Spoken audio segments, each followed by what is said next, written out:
What's going on, y'all?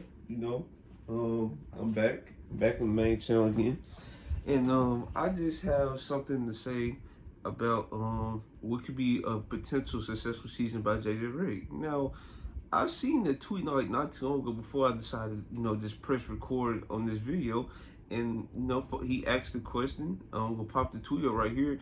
He said, like, "What's a successful season for JJ Reddick?" And folks are like answering like negative reports don't come out about him. Potential reports about him losing his job in year one, and stuff of that nature. And I'm like, wow. Like, this is what I was talking about in the coaching and process interview I dropped not too long ago. Bro, like, the Lakers fire coaches literally every other year. So it's like, it's coming to a point where the processing between the front office and the ownership is not aligned. Because you keep firing coaches, what does that say about you? Like, we keep being stuck in the same situation where we have to rely on a fresh new mind, a fresh new face, a fresh new voice in the locker room, and we have to rely on them, hopefully, to try to get back to where we were in 2020, and that was the NBA champions. And now, I'm not sure if we can get back to that because I'm not going to expect too much from a JJ Redick-led team. Absolutely not, because JJ Redick is literally has no coaching experience, no video coordinator experience, just nothing. And we just rely on him because he got, he expressed his thoughts in a podcast. Like, any NBA player can do that. Any NBA player can do that. But, I gave my thoughts and I said the successful season for him would be, not like I said, I basically just chimed in, in agreement with if his job will be in question year one. And I also mentioned that he has to be top 10 in some type of category, whether it's offense or defense. Because if the Lakers want to get back to being a top 4 seed, that's the only way you have to do that, bro. And now, to be honest with you, like I said, I'm not sure how this is going to go. Like, I was more sure, in fact, that Darvin Ham was going to be a good coach compared to JJ Redick because Darvin Ham actually got experience. And then once he assembled his staff, which I agree with, he should have somebody on the staff that had varying coaching experience, right? That's what should have happened, but it didn't happen. So in year one, he had Chris Gent as his offensive coordinator, right? Basically leading the charge in the offense. And you remember I kept making videos of, okay, this offense is pretty good. And this year, I don't know what happened, right? So as reports came out this year when Darvin Ham was about to lose his job, they said Phil Handy was calling the plays. And folks just took a step back, like, why did we make that change to begin with, right? That should not have been a change. Chris Jim was just fine because we was running double drag a lot. That led to different options within that. We ran stack. Like, we was running all types of like good pick and roll coverage beaters for certain coverages and stuff. And then all that kind of like disappeared when Phil Handy got the play call experience, because I'm guessing they were trying to like build up his resume to try to get a head coaching job.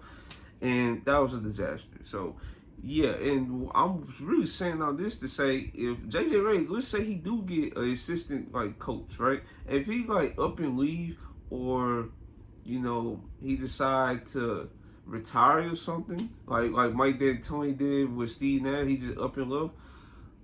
How is JJ Redick going to look like after that? Like, if the Lakers really see him as like a 3+ year coach, can JJ Redick execute an offensive system that he has in mind to actually continue to be a great offensive system post assistant coach leaving to start another job or retiring or something like that?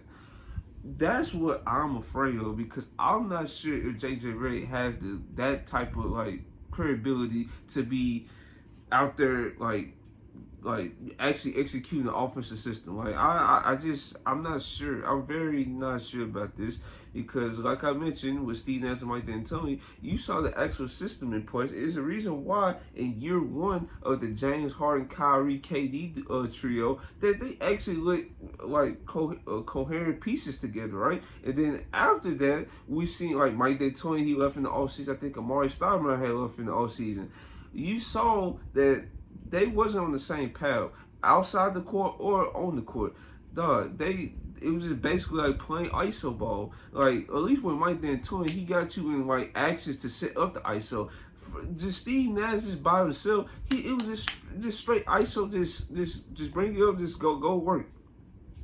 It ain't gonna work. So the Lakers, they better be sure that this is the man, because if JJ Redick do not stay past 2 years, I'm giving him 2 years. The folks saying 3. Shoot, we just seen Frank Vogel and Darvin Ham lose their job after 2. So if he don't stay past 2 years, it's gonna be a problem. It's gonna be a big problem, because at this point, it's just no justification why Rob Pelinka should still have his job. Not at all, because he already don't have good relationships except for like a couple teams around the league, right? That's one. Two, firing coaches year in, year out, that's old. That's getting old.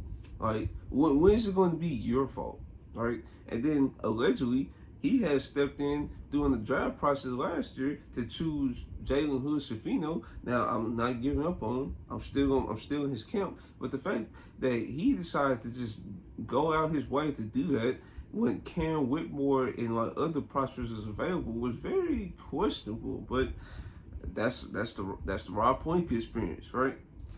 So yeah, I just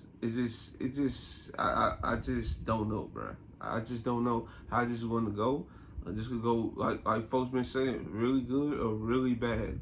And it also depends on how the roster's built, because JJ Redick, like he said on his podcast, he actually won 3-point shooters around LeBron and AD. So we're gonna see like an actual system where the system will be like mostly like get up 3-point attempts. Like he in his podcast, cool, everybody been like reposting. He showed the top 10 offenses in the top 10 worst offenses in the league. And he actually has some compelling points. Like the Boston Celtics, they take the second most threes. I think this was like last year. Yeah, not this year, but the year before. They take the second most threes, and I think they make them at the best clip or something like that. It's like they was like very efficient on the threes they was like attempting. Is basically what I'm trying to say. And then he also pointed out the Memphis Grizzlies. Now they are top 10 because they are a top 10 offensive rebounding team. So basically he was like giving you like points of how to like build a top 10 offense. Now that is very different to say that you're going to do this compared to actually doing it. So I'm still holding out hope that this could actually be a good team next year. But if it's not, I'm not gonna be surprised by it. I'm not gonna be mad about it. Well, I probably will be mad about it, because this could easily been prevented. But that's all I got to say about today's video. Hopefully you guys like, comment, subscribe, and this is your boy Trill. I'm out.